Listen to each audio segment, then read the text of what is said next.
আজকে অনেক দিন পর আমরা দুই বোনে আমাদের বাবার বাসায় এসেছি। আর এসে কিছুক্ষণ রেস্ট করার পর চলে গিয়েছিলাম বাসার পাশে একটা ফলের বাগান আছে সেইখানে। এই বাগানটাতে মূলত সব রকমের ফলের গাছ লাগানো আছে, আম, জাম, কলা, লিচু, কাঁঠাল সবকিছুই। তো আমরা এখানে কি কি ফল ধরেছিল সেইগুলো দেখছিলাম, আর অনেকগুলো কাঁঠাল ধরেছিল সেইগুলো নামাচ্ছিলাম আমরা আমাদের সব আত্মীয় স্বজনকে দিয়ে খাবো সেজন্য। আমার বাবা অনেক শৌখিন মানুষ ছিলেন, সে যে কোনো ফলের গাছ লাগাতে পছন্দ করতেন, তাই সেজন্যই এই বাগানটা তৈরি করা হয়েছিল। আর আমার বাবা নিজের হাতেই এই বাগানগুলো তৈরি করেছিল।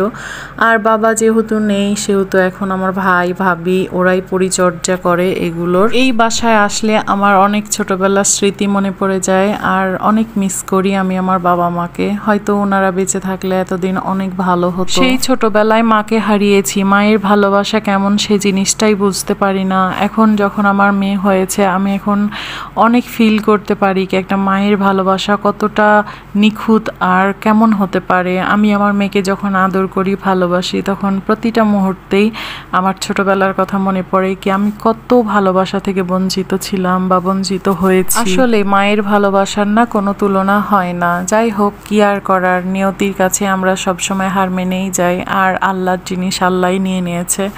আর এই তো আমরা কাঁঠাল ভাঙছিলাম, এইখানে সব আত্মীয় স্বজনকে দেওয়া হবে, আর লাঞ্চের টাইম হয়ে গিয়েছিল সেজন্য সবাই খেতে বসে গিয়েছিলাম। আমরা যেহেতু এই বাসায় আসবো আর আগে থেকে আমার ভাই ভাবিরা জানতো, সেজন্য সবার জন্য খাসির রান্না করেছিল, আর এই খাসির রান দিয়েই সবাই খেয়েছিলাম। বরাবরই আমার ভাবির হাতের রান্না অনেক বেশি মজার, আর আমরা তৃপ্তি সহকারে খেয়েছিলাম। আর এই তো খাবার দেখে হয়তো বা বুঝতেই পারছেন আমরা কতটা মজা নিয়ে খেয়েছিলাম।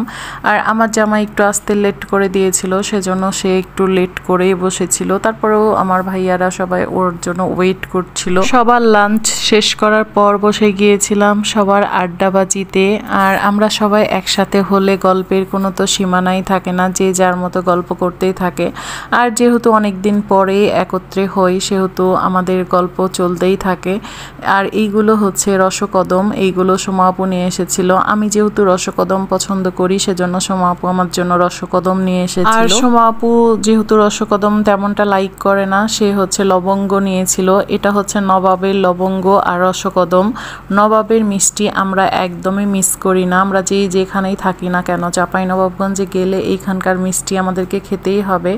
এইগুলো সব জায়গায় পাওয়া গেলেও টেস্ট একদমই ভিন্ন, এইখানকার টেস্ট একদমই অন্যরকম আর খুব মজাদার। চাঁপাইনবাবগঞ্জে পা দেওয়ার সাথে সাথে আমরা যেখানকার যে জিনিসগুলো পছন্দ করি সেগুলো খুঁজে খুঁজে বের করে খেতে থাকি, আর অনেক ভালো লাগে এইগুলো করতে। তো আমাদের গল্প করতে করতে সন্ধ্যা হয়েই গিয়েছিল অলমোস্ট। তো এখানে চা চক্র চলছে এখন। তো আমরা এখানে মিষ্টি, তারপরে হচ্ছে পাকোড়া আর হচ্ছে চা নিয়ে নিয়েছিলাম বিকালবেলা খাওয়ার জন্য। বিকালবেলা বাসা থেকে বের হয়েছিলাম, কিছুক্ষণ ঘুরেছি ফিরেছি, আর এই অদ্ভুত রকমের একটা গাড়ি চোখে পড়ে। এই গাড়িটা একদমই ফল দিয়ে সাজানো ছিল। তো আমরা খুব আগ্রহ নিয়ে ওর কাছে গিয়ে ভিডিও করছিলাম আর জানছিলাম এটা নাকি রথ, আর এটা একটা হিন্দুদের পূজা হয় সেজন্য এই গাড়িটা সাজিয়েছিল।